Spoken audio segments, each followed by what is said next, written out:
Hello दोस्तों, नमस्कार। आपका अपने यूट्यूब चैनल कॉम्प्लेक्स क्लासेस में आप सभी लोगों का स्वागत है। तो इस वीडियो में हम लोग जो है डीएलएड सेकंड सेमेस्टर का पेपर नंबर जो है थर्ड, जो कि है विज्ञान, इसके क्लास नंबर फर्स्ट में हम लोग जो है सौरमंडल, ग्रह और उपग्रह के बारे में बात करने वाले हैं। और ये आपका जो है यूनिट की बात करें तो यूनिट नंबर फर्स्ट है और आज जो है ये फर्स्ट क्लास है, यहाँ पे देख सकते हैं। तो आज से हम लोगों का स्टार्ट होता है साइंस, जो कि यूनिट वाइज जो है आप लोगों को चला गया। और इसके साथ हम लोग जो है टॉपिक वाइज जो है क्वेश्चन भी देखेंगे। टॉपिक पे पहले बात करेंगे, उसके बाद में उस टॉपिक पर आपके प्रीवियस ईयर क्वेश्चन एग्जाम में किस प्रकार से क्वेश्चन आते हैं, इस पर भी चर्चा हम लोग करने वाले हैं। ठीक है, तो आप सभी लोगों का जो है एग्जामरत बैच में आप सभी लोगों का स्वागत है। इसके पहले हम लोग जो है पेपर नंबर फर्स्ट की बात कर रहे थे, जिसमें खंड का जो है बिल्कुल कंप्लीट हो चुका है और उसका जो है आप लोगों को कंप्लीट नोट्स प्राप्त हो जाएगा। अब कुछ दिनों के बाद जो है खंड खा आप लोगों को जो है उसका लेक्चर प्राप्त होगा। ठीक है, तो अब हम लोग जो है आज से स्टार्ट करने वाले हैं विज्ञान। ठीक है, और इसका पीडीएफ या फ्री नोट्स प्राप्त करना चाहें तो आप लोग जो है टेलीग्राम चैनल से जुड़ सकते हैं। वहाँ पे आप लोगों को कंप्लीट नोट्स और क्लास के बारे में टाइमिंग हो गया, जैसे क्लास से संबंधित कोई भी बात हो गया और कोई भी न्यूज हो गया डीएलएड से संबंधित, तो वहाँ पे आप सभी लोगों को डेली अपडेट कर दिया जाता है। अगर हम साइंस की जो है सिलेबस के बारे में बात करें तो सिलेबस जो है आप लोगों को प्राप्त हो चुका है कि कौन कौन सा सिलेबस है। तो यहाँ पे आप लोगों का हो गया यूनिट नंबर 12, टोटल जो है यूनिट नंबर 12 है। यहाँ पे फर्स्ट यूनिट की बात करते हैं तो पृथ्वी और आकाश, यहाँ से हम लोग जो है स्टार्ट करने वाले हैं आज के वीडियो में। उसके बाद में सेकंड यूनिट की बात करते हैं तो मृदा और फसल, फसल में जो है हो गया रबी की फसल, खरीफ की फसल, ये सभी जो है फसल। उसके बाद में यहाँ पे जो है ये फिजिक्स का जो है दिया हुआ है, तो फिजिक्स में कार्य और ऊर्जा के बारे में पढ़ना है। उसके बाद में जो है सरल मशीन के बारे में, जीवों की संरचना के बारे में, जैसे हो गया सेल वगैरह, सेल के बारे में पढ़ना है। जीवन की क्रियाएं, मानव शरीर के अंग एवं कार्य, जो अलग अलग अंग होते हैं और उसके जो कार्य होते हैं उसके बारे में पढ़ना है। भोजन हो गया और स्वास्थ्य और रोग के बारे में पढ़ना है, जैसे विटामिन वगैरह। रासायनिक सूत्र हो गया, केमिकल फार्मूला। उसके बाद में रासायनिक अपक्रियाएं जो रिएक्शन होती हैं और तत्वों का वर्गीकरण। पास पड़ोस में होने वाले परिवर्तन, अम्ल, क्षार और लवण के बारे में आप लोगों को पढ़ना। यहाँ पे केमिस्ट्री का ये पार्ट हो गया, ये भी केमिस्ट्री का पार्ट हो गया। उसके बाद में पर्यावरण प्रदूषण, ये इन्वायरमेंट का आप लोगों का पार्ट हो गया, जो कि साइंस के अंदर आप लोगों को पढ़ना है। ठीक है, तो यहाँ पे हम लोगों ने जो है सिलेबस के बारे में बात किया। तो आज के वीडियो में हम लोग जो है स्टार्ट करने वाले हैं, बात करने वाले हैं जो कि इकाई नंबर 1 पृथ्वी और आकाश के बारे में। अर्थात हम लोग जो है सोलर सिस्टम के बारे में बात करेंगे, इसमें हम लोग क्या क्या पढ़ेंगे। तो यहाँ पे देख सकते हैं ये यूनिट नंबर फर्स्ट है। यूनिट नंबर फर्स्ट के अंतर्गत इतने टॉपिक पर हम लोग बात करेंगे, जैसे हो गया सोलर सिस्टम क्या होता है, सौरमंडल हो गया। उसके बाद में ग्रह के बारे में बात करने वाले हैं।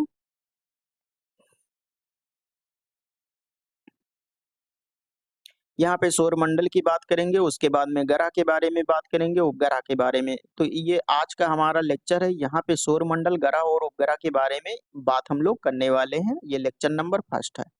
उसके बाद में क्षुद्र ग्रह हो गया, धूमकेतु हो गया, उल्कापिंड के बारे में पढ़ना है। तारा क्या होता है, तारा की परिभाषा क्या होती है, क्या क्या कंडीशन होता है तारा होने का।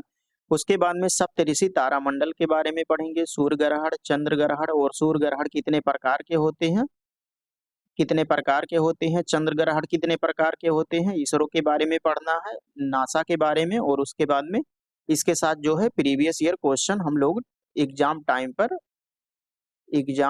जो है करने वाले हैं। और इसके साथ ही हम लोग मॉडल पेपर भी करेंगे। मॉडल पेपर जब आपका एग्जाम आ जाएगा, 1 मंथ बचेगा, तो उसमें जो है हम लोग मॉडल पेपर को भी स्टार्ट करेंगे। ठीक है, तो अभी तक जो लोग चैनल को सब्सक्राइब नहीं किए हैं सॉरी, अभी तक जो लोग चैनल को सब्सक्राइब नहीं किए हैं, सब्सक्राइब कर सकते हैं। तो आज का हमारा टॉपिक है सौरमंडल और ग्रह और उपग्रह क्या होते हैं, इन सभी के बारे में हम लोग बात करेंगे। ठीक है, तो आप लोग जो है लास्ट तक वीडियो में बने रहिएगा, और जो लोग अभी तक चैनल को सब्सक्राइब नहीं किए हैं, सब्सक्राइब कर सकते हैं। तो चलिए हम लोग सबसे पहले इस क्लास में जो है सबसे पहले देखने वाले हैं कि सौरमंडल क्या होता है, जिसको जो है सोलर सिस्टम कहते हैं। अब यहाँ पे सौरमंडल क्या होता है कि एक विशाल खगोलीय प्रणाली होता है, ठीक है। ये खगोलीय जो है सिस्टम होता है जिसके अंतर्गत जैसे सूर्य हो गया, ग्रह हो गया, उपग्रह हो गया, क्षुद्र ग्रह हो गया और धूमकेतु हो गया और अन्य खगोलीय पिंड शामिल होते हैं। यह हमारे ब्रह्मांड का एक छोटा-सा हिस्सा होता है। जो हमारा ब्रह्मांड है, ब्रह्मांड जो है बहुत बड़ा होता है, लेकिन ब्रह्मांड के अंतर्गत ये सौरमंडल जो सोलर सिस्टम आपका होता है, उसमें एक छोटा-सा भाग होता है, छोटा-सा हिस्सा होता है, जिसमें सभी ग्रह सूर्य के चारों ओर अपनी कक्षाओं में घूमते हैं। जैसे सूर्य हो गया, ये आपका सूर्य हो गया, ठीक है? तो सभी ग्रह जो है सूर्य के कक्षाओं में इस प्रकार से घूमते हैं। ये ग्रह हो गया, ये ग्रह हो गया और जो ग्रह के चारों ओर जो घूमते हैं, चक्कर लगाते हैं, उसे उपग्रह कहते हैं। इसके बारे में हम लोग जो है आगे बात करेंगे। अब यहाँ पे आपके एग्जाम में जो प्रश्न बना हुआ है, यहाँ पे 2017 में आपके एग्जाम में क्वेश्चन आया है, क्या है? सौर मंडल में सूर्य के सबसे नजदीक स्थित ग्रह का नाम बताइए। यानी जो सौर मंडल में स्थित ग्रह का नाम, यानी सूर्य के पास जो सबसे नजदीकी ग्रह होता है, उसका नाम बताना है यहाँ पे। तो इसके बाद हम लोग करेंगे, जब पूरा सोलर सिस्टम के बारे में हम लोग अध्ययन कर लेंगे, तो इसका आंसर आप लोगों को प्राप्त हो जाएगा। अब यहाँ पे सौर परिवार को सचित्र समझाइए, यानी सोलर सिस्टम को जो है हम लोगों को सचित्र वर्णन करना है। ये 2023 और 2019 में आपके ये क्वेश्चन बना हुआ है। तो चलिए हम लोग देखते हैं सोलर सिस्टम के बारे में कि सोलर सिस्टम क्या होता है, सोलर सिस्टम के अंतर्गत जो है क्या-क्या चीजें होती है। तो यहाँ पे आप देख सकते हैं, ये सन आपका हो गया, ये जो है सन हो गया और उसके बाद में यहाँ पे ग्रह हो गया। टोटल कितने ग्रह होते हैं? टोटल जो हमारा होता है, ये टोटल 8 ग्रह होता है, ठीक है? तो इसके अंतर्गत अगर हम लोग देखते हैं, ये बुध हो गया, शुक्र हो गया, पृथ्वी, मंगल, बृहस्पति, शनि, अरुण, वरुण और ये यम होता है, ठीक है?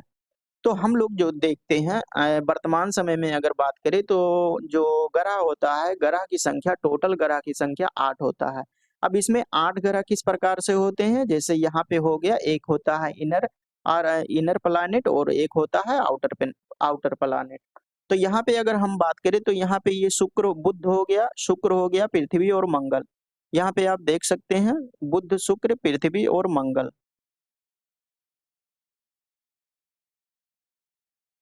ये आपका बुध हो गया, उसके बाद में शुक्र हो गया, ये पृथ्वी हो गया, उसके नीचे जो है इंडिकेट यहाँ पे किया गया है, आप लोग देख सकते हैं। बुध, शुक्र, पृथ्वी, मंगल हो गया। उसके बाद में ये बृहस्पति आपका हो गया, शनि हो गया, अरुण हो गया और उसके बाद में वरुण हो गया। तो यहाँ पे टोटल जो है ग्रह की संख्या 8 होता है। अगर इसमें आपके एग्जाम में इस प्रकार से प्रश्न बनता है कि भीतरी ग्रह यानी इनर प्लैनेट क्या होता है और उसके बाद में आउटर प्लैनेट क्या होता है, तो इसके बारे में अगर हम लोग बात करें, तो यहाँ पे आप देख सकते हैं, ये भीतरी ग्रह है, इनर प्लैनेट इसे कहते हैं। और उसके बाद में अगर बाहरी ग्रह की बात करें, आउटर प्लैनेट्स के बारे में, तो यहाँ पे बृहस्पति, शनि, अरुण और वरुण, ये 4 जो है इनर प्लैनेट होता है और उसके बाद में 4 जो है आपका आउटर प्लैनेट होता है। तो अगर भीतरी इनर प्लैनेट की बात करें, तो यहाँ पे हो गया बुध हो गया, शुक्र हो गया, पृथ्वी हो गया और उसके बाद में मंगल हो गया। ये चारों जो होते हैं, ये इनर प्लैनेट होते हैं। अगर बाहरी प्लैनेट की बात करें, तो बृहस्पति हो गया, शनि हो गया, वरुण हो गया और वरुण हो गया।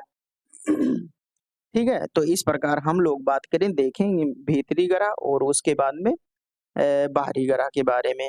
अब ये हम देखते हैं कि जो इसमें सूर्य में जो है परमाणु संलयन होता है, ये हाइड्रोजन और हीलियम के कारण होता है। पृथ्वी में हाइड्रोजन और हीलियम के कारण होता है। सूर्य क्या होता है? सूर्य जो है हमारे सौरमंडल का एक तारा होता है। अगर हम तारा की डेफिनेशन की बात करें, तो तारा किसे कहते हैं? तारा जो है उसको कहते हैं, जैसे अगर ये आपका सूर्य हो गया, यानी कोई वस्तु हो गया, अगर उसमें जो है प्रकाश जो है स्वतः रहता है, किसी दूसरे सोर्स की आवश्यकता नहीं होती है, तो उसे जो है तारा कहते हैं। जैसे आपका ये मोमबत्ती हो गया, तो मोमबत्ती में ये मोम जो होता है, मोम जब पिघलता है, तो मोम के सहारे से ये जलता है। लेकिन सूर्य हो गया, ये किसी के सहारे से नहीं जलता है, उसका अपना स्वयं का प्रकाश होता है, ठीक है?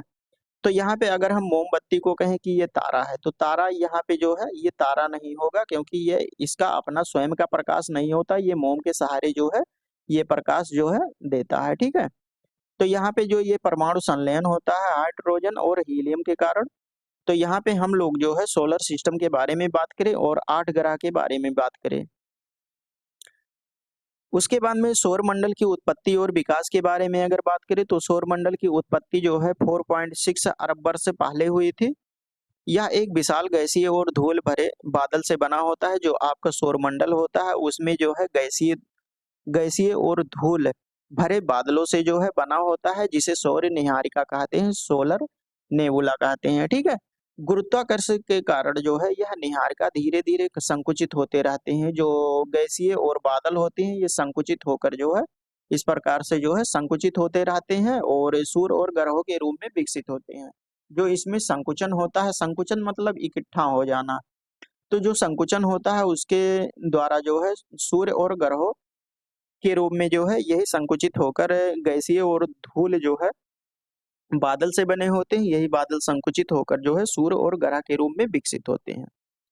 तो यहाँ पे हम लोग अब बात करने वाले हैं सौर मंडल की खोज, यानी सौर मंडल की खोज किस प्रकार से हुई।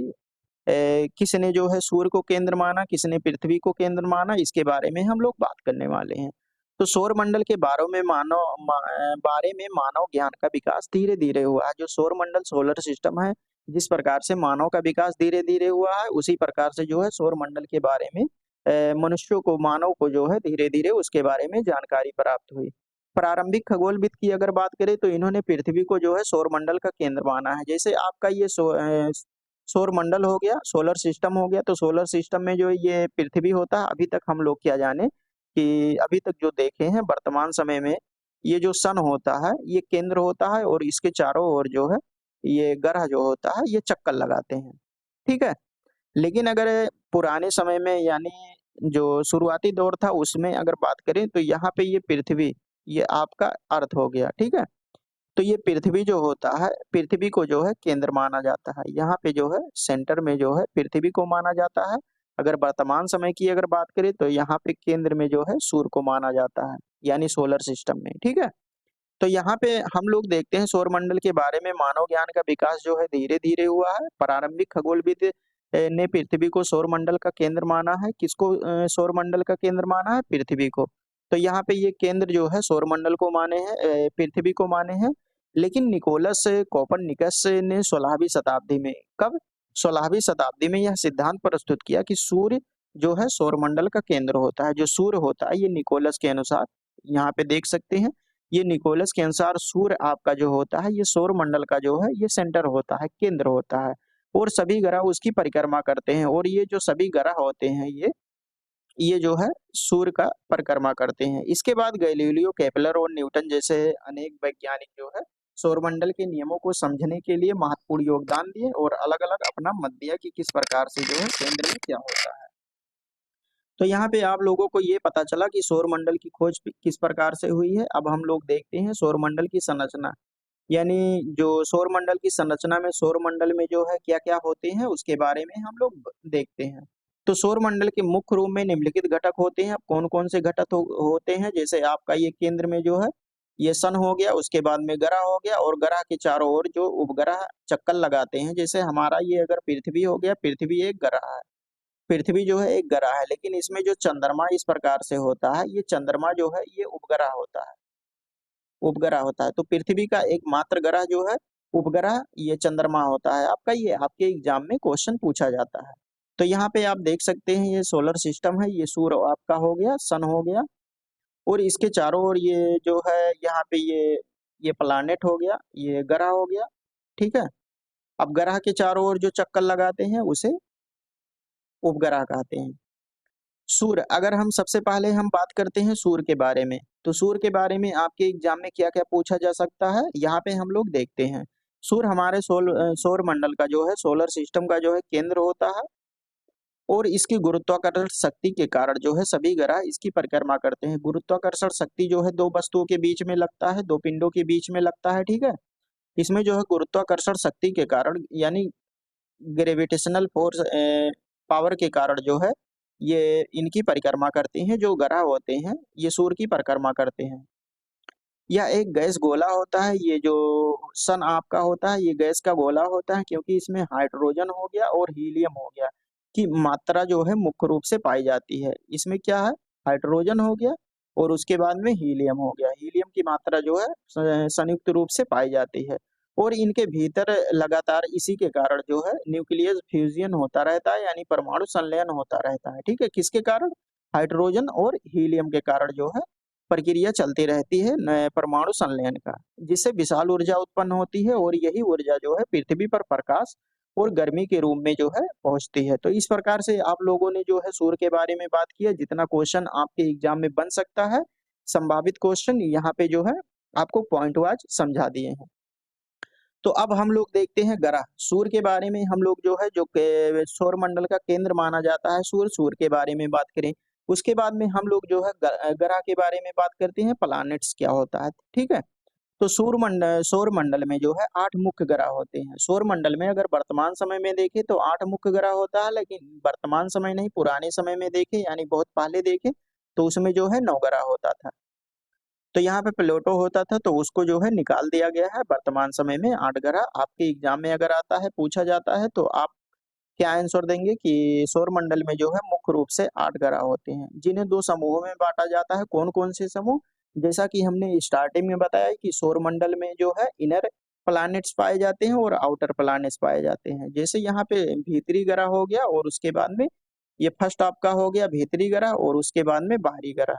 तो इसके बारे में हम लोग जो है देख चुके हैं कि भीतरी ग्रह, और यहाँ पे आप देख सकते हैं भीतरी ग्रह हो गया और इसके बाद में ये बाहरी ग्रह हो गया। ठीक है, यहाँ पे आप देख सकते हैं।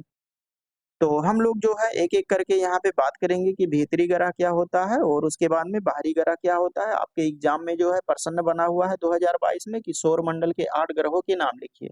यानी जो 8 ग्रह होते हैं, भीतरी ग्रह की बात करें तो 4 ग्रह इसमें हो जाएगा और उसके बाद में बाहरी ग्रह की बात करें तो 4 ग्रह जो है प्लैनेट्स इस बाहरी ग्रह और आंतरिक ग्रह को मिलाकर जो है टोटल प्लैनेट की संख्या 8 होती है। भीतरी ग्रह की हम लोग बात करते हैं तो भीतरी ग्रह के अंतर्गत फर्स्ट में बात करें तो बुध हो गया, उसके बाद में सेकंड में जो है शुक्र हो गया, और थर्ड की बात करें पृथ्वी हो गया, और उसके बाद में फोर्थ की बात करें तो ये मंगल हो गया। अब हम लोग इसकी विशेषताओं के बारे में जो है थोड़ा-थोड़ा पढ़ते हैं, जो आपके एग्जाम में जो है यहाँ से प्रश्न पूछा जा सकता है। अगर बुध की बात करें तो यह सूर्य के सबसे निकटतम ग्रह होता है। जैसे यहाँ पे आपका ये सन हो गया, उसके बाद में यहाँ पे ये बुध हो गया, शुक्र हो गया, पृथ्वी हो गया और उसके बाद में मंगल हो गया। यहाँ पे आपका बुध हो गया, सॉरी यहाँ पे बुध बुध हो गया, उसके बाद में शुक्र हो गया और यहाँ पे आपका थर्ड ग्रह हो गया पृथ्वी और उसके बाद में आपका मंगल हो गया। तो इसे जो है ये जो 4 ग्रह होते हैं इसे जो है इनर प्लैनेट कहते हैं, इनर प्लैनेट्स कहते हैं। ठीक है? तो यहाँ पे सबसे पहले हम बुध की बात करें तो बुध में जो है यह सूर्य के सबसे निकटतम ग्रह होता है। ये सूर्य हो गया, सूर्य के सबसे निकटतम ग्रह जो है आपका बुध हो गया। इसका वातावरण जो है बहुत पतला होता है, जिससे यहाँ तापमान दिन में अत्यधिक गर्म और रात में अत्यधिक ठंड होते हैं। ठीक है? अत्यधिक गर्म होता है, गर्म होने का कारण ये भी है कि जो है ये सूर्य के सबसे नजदीक ग्रह है। अगर हम शुक्र की बात करें वेनस की, तो यह सबसे गर्म ग्रह होता है। शुक्र की बात करें तो यह सबसे जो है गर्म ग्रह होता है, क्योंकि इसका वातावरण घने बादलों से ढका होता है। जो इन्वायरमेंट वातावरण इसका होता है वो जो है घने घने बादलों पर घने जो बादल होते हैं उसके द्वारा जो है ढका रहता है, और यह जो है यहाँ पे ग्रीन हाउस प्रभाव के कारण जो है बहुत अधिक गर्मी को रोकता है। ग्रीन हाउस प्रभाव के कारण जो है बहुत अधिक गर्मी को रोकता है। इसे भोर का तारा भी कहते हैं। आपके ये एग्जाम में क्वेश्चन बन सकता है कि भोर का तारा किसे कहते हैं? तो शुक्र हो गया। अगर यहाँ पे एक बन सकता है कि पृथ्वी की बहन की अगर बात करें तो शुक्र होता है ये। पृथ्वी की वाहन की बात करें तो शुक्र होता है, और यहाँ पे देख सकते हैं पृथ्वी की अगर बात करें तो यह एकमात्र ज्ञात ग्रह है जहाँ जीवन संभव होता है। पृथ्वी पर जो है जीवन संभव होता है, इसका वातावरण जीवन के लिए उपयुक्त है और इसमें पानी की उपस्थिति है, क्योंकि जीने के लिए जो है पानी अति आवश्यक होता है। उसके बाद में मंगल ग्रह की बात करें तो इसे जो है लाल ग्रह कहते हैं। तो इसको अगर हम लोग किस प्रकार से याद कर सकते हैं, जैसे मंगल का दिन जो होता है ये हनुमान जी का होता है, हनुमान जी का, लेकिन जो है हम जो चंदन लगाते हैं ये लाल कलर का लगाते हैं। तो इस प्रकार से आप लोग जो है ट्रिक बना सकते हैं, ट्रिक फाउंडेशन खुद कर सकते हैं।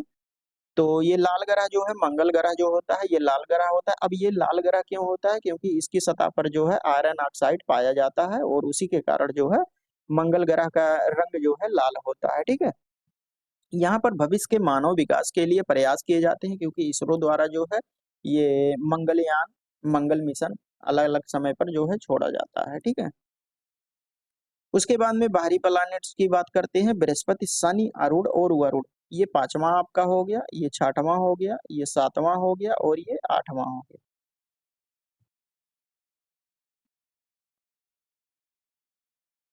तो हम लोग जो है ये 4 ग्रह की बात कर चुके हैं, ये बाहरी ग्रह के अंतर्गत जो है 4 ग्रह आते हैं। तो यहाँ पे बृहस्पति की बात करें तो यह सबसे सौरमंडल का जो है सबसे बड़ा ग्रह होता है। और अगर शनि की बात करें तो इसके चारों ओर जो है रिंग वलय होते हैं, और अरुण जो होता है ये 90 डिग्री पर जो है अक्ष के लगभग झुका रहता है। और वरुण की बात करें तो यह सबसे दूर का ग्रह होता है। अब हम लोग जो है यहाँ पे इसको थोड़ा शार्ट में पढ़ लेते हैं, किसकी क्या विशेषता होती है, ठीक है?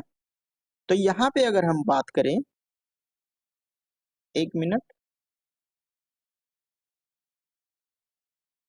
यहाँ पे अगर हम बात करें तो ये बुध आपका हो गया। बुध का मतलब हो गया ये जो सूरज आपका होता है, सूरज के सबसे नजदीक ग्रह होता है। और यह जो है सबसे मतलब कम समय में जो है गर्म होता है, और ये जो है ठंड भी होता है, क्योंकि क्योंकि इसका परत जो होता है वो बहुत पतला होता है। अगर शुक्र ग्रह की बात करें तो शुक्र ग्रह जो है सबसे गर्म ग्रह होता है। पृथ्वी ग्रह की बात करें तो यहाँ एकमात्र ये ऐसा ग्रह होता है जहाँ पे जो है जीवन जीवन संभव होता है। अगर मंगल ग्रह की बात करें तो ये जो है भविष्य में जो है यहाँ पे जीवन संभव हो सकता है। ये हो गया आपका बृहस्पति ग्रह। तो बृहस्पति ग्रह यहाँ पे जो है 4 भीतरी ग्रह हो गया, इनर प्लैनेट्स, और उसके बाद में यहाँ पे बृहस्पति, शनि और अरुण और वरुण ये बाहरी ग्रह होते हैं। बृहस्पति ग्रह की बात करें तो ये सोलर सिस्टम का जो है यानी सौरमंडल का जो है सबसे बड़ा ग्रह होता है। ये सबसे बड़ा ग्रह होता है। और शनि की बात करें तो शनि के चारों ओर जो है वलय पाए जाते हैं। इसके अलावा भी जो है यहाँ बृहस्पति में भी पाया जाता है वलय, लेकिन आपके एग्जाम में ये यहीं तक क्वेश्चन आपके डीएलएड में यहीं तक पूछ सकता है कि एकमात्र ग्रह का नाम बताइए जिसके चारों ओर वलय पाए जाते हैं। तो यहाँ पे आपका शनि हो जाएगा। और अरुण हो गया, ये अपने अक्ष पर 90 डिग्री पर झुका होता है। और वरुण की बात करते हैं, ठीक है? तो इस प्रकार से जो है हम लोग इनर प्लैनेट और आउटर प्लैनेट के बारे में बात कर चुके हैं। अब हम लोग देखते हैं कि सौर मंडल के 8 ग्रहों के नाम और उनके सामान्य रंग। जो अलग-अलग ग्रह होते हैं, जैसे बुध हो गया, बुध का कौन-सा जो है कलर होता है, इसके बारे में पूछा जा सकता है। तो आपके एग्जाम में यहाँ से प्रश्न बना हुआ कि मंगल ग्रह का जो है कलर किस प्रकार से होता है, तो मंगल ग्रह का जो कलर होता है वो लाल होता है। इस प्रकार से मंगल का दिन जो है हनुमान जी का रहता है, और हनुमान मतलब जब मंदिर जाते हैं तो वहाँ पे लाल अ, टीका या चंदन लगाते हैं। तो इस प्रकार से याद कर सकते हैं। अगर बुध की बात करें तो ये ग्रे होता है। शुक्र की बात करें तो पीला सफेद, और ये पृथ्वी नीला हरा, ये इम्पोर्टेंट है। मंगल ग्रह इम्पोर्टेंट हो गया। और बृहस्पति नारंगी सफेद हो गया। और शनि की बात करें हल्का पीला होता है, ठीक है? शनि जो होता है ये हल्का पीला होता है। अरुण की बात करें हल्का नीला और गहरा नीला, अर्थात ये दोनों जो है नीला-नीला होते हैं, लेकिन ये हल्का होता है, ये गहरा होता है, ठीक है? तो अरुण और वरुण यहाँ पे इतना इम्पोर्टेंट है, आप लोगों के एग्जाम में पूछा जा सकता है। उसके बाद में हम लोग जो है प्लेटो के बारे में बात करते हैं। इसको जो है बौने ग्रह की श्रेणी में रखा गया है। अब इसको जो है ये 9वां ग्रह था, लेकिन इसको क्यों निकाला गया है और कब निकाला गया है, ये 2006 में जो है इसको अंतर्राष्ट्रीय खगोल संघ द्वारा जो है ये 9वां ग्रह माना जाता था, लेकिन 2006 में अंतर्राष्ट्रीय खगोलीय संघ द्वारा निकाला जाता है, क्योंकि जो ग्रह होने का कंडीशन होता है ये जो है ग्रह होने का कंडीशन फॉलो नहीं करता है। इसीलिए जो है इसको ग्रह की सूची से यानी सोलर सिस्टम के ग्रह की सूची से जो है निकाल दिया गया है। किसके द्वारा? अंतर्राष्ट्रीय खगोल संघ के द्वारा। अब आपके एग्जाम में क्या क्वेश्चन बन सकता है? केवल एकमात्र क्वेश्चन बन सकता है कि प्लूटो ग्रह को जो है कब निकाला गया था? तो 2006 में जो है इसको निकाला गया था, और इसको जो है कौन-सा ग्रह माना जाता है? ये 9वां ग्रह माना जाता है, ठीक है? तो इस प्रकार से, लेकिन फिर इसे अंतर्राष्ट्रीय खगोलीय संघ द्वारा बौना ग्रह की श्रेणी में रखा गया है, यानी निकाला गया, उसके बाद में बौना ग्रह की श्रेणी में रखा गया। अब इसको बौना ग्रह की श्रेणी में क्यों रखा गया और इसको जो है ग्रह की श्रेणी से क्यों निकाला गया, इसके बारे में हम लोग बात करने वाले हैं। तो कब निकाला गया? 2006 में निकाला गया है। में अंतर्राष्ट्रीय खगोल संघ आईएयू के एक नए मानक के अनुसार, मानक जो स्टैंडर्ड होता है, आधार होता है,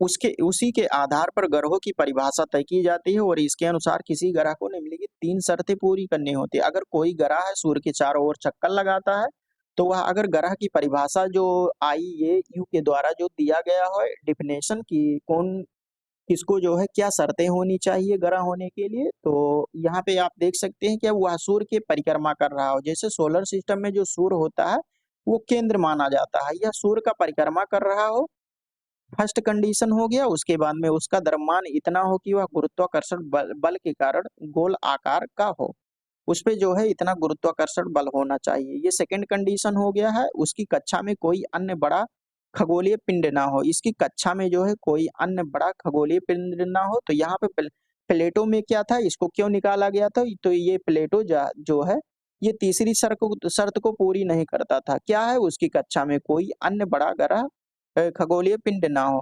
तो इसमें जो क्योंकि इसकी कक्षा में अन्य कई पिंड मौजूद थे, इसी वजह से इसको जो है बोना ग्रह की श्रेणी में रखा गया और ग्रह की श्रेणी से इसको निकाला गया। अब हम लोग सूर्य की बात करें, उसके बाद में ग्रह की बात करें, ग्रह के बाद में हम लोग बौने ग्रह की बात करें, यानी आपका ये कौन सा ग्रह था, प्लूटो। प्लूटो ग्रह को जो है किस प्रकार से निकाला गया है ग्रह की श्रेणी से और इसको बोना ग्रह की श्रेणी में क्यों रखा गया है, इसके बारे में हम लोग बात करें। अब हम लोग उपग्रह के बारे में बात करते हैं। उपग्रह उपग्रह जो हमारा जो पृथ्वी होता है, पृथ्वी का एकमात्र प्राकृतिक उपग्रह की बात करें तो उपग्रह आपका हो गया ये चंद्रमा हो गया, जो मून होता है। ठीक है, ये आपका जो है उपग्रह हो गया। उपग्रह के खगोलीय पिंड है जो ग्रहों के चारों ओर परिक्रमा करता है। मान लो कि ये जो है आपका ये पृथ्वी हो गया, ये आपका पृथ्वी हो गया, इसके चारों ओर जो परिक्रमा करेंगे, तो एकमात्र जो है आपका मून जो होता है, ये उपग्रह होता है। तो उपग्रह किसे कहेंगे, उपग्रह उसे कहेंगे जो ग्रह के चारों ओर परिक्रमा करता है, उसे जो है उपग्रह कहते हैं। तो पृथ्वी का एकमात्र उपग्रह जो होता है ये चंद्रमा होता है। आपके एग्जाम में क्वेश्चन पूछा जा सकता है। बृहस्पति और शनि के कई उपग्रह होते हैं। जो बृहस्पति होता है और उसके बाद में आपका शनि होता है, उसके जो है कई उपग्रह होते हैं, जिनमें से कुछ बहुत बड़े होते हैं और कुछ जो है छोटे होते हैं। ठीक है, अब यहाँ पे आपके एग्जाम में क्या क्वेश्चन पूछा गया है 2019 में, चंद्रमा क्या है, तो चंद्रमा देवता है, तारा है, उपग्रह है और ग्रह है। तो चंद्रमा क्या होता है, चंद्रमा एक आपका उपग्रह होता है, क्योंकि यह ग्रह के चारों ओर चक्कर लगाता है।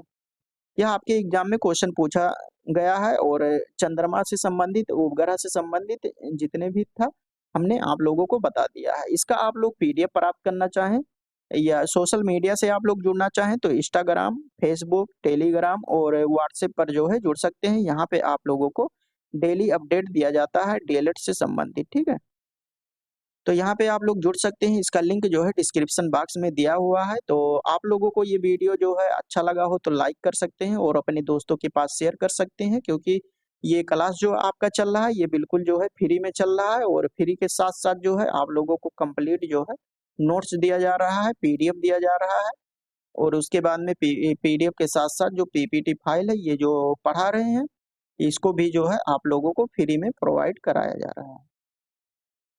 और जो यूट्यूब है कम्युनिटी गाइडलाइंस, यानी कम्युनिटी जो पोस्ट होता है उस पर जो है डेली एक क्वेश्चन आप लोगों को प्राप्त होता है।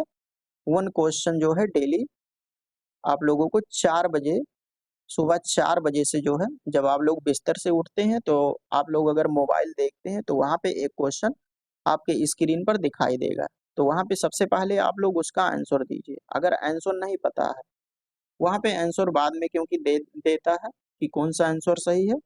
तो इस प्रकार से आप लोग जो है अभी तक जो लोग चैनल को सब्सक्राइब नहीं किए हैं सब्सक्राइब कर सकते हैं। तो चलिए दोस्तों अगले वीडियो में मिलते हैं, तब तक के लिए जय हिंद जय भारत।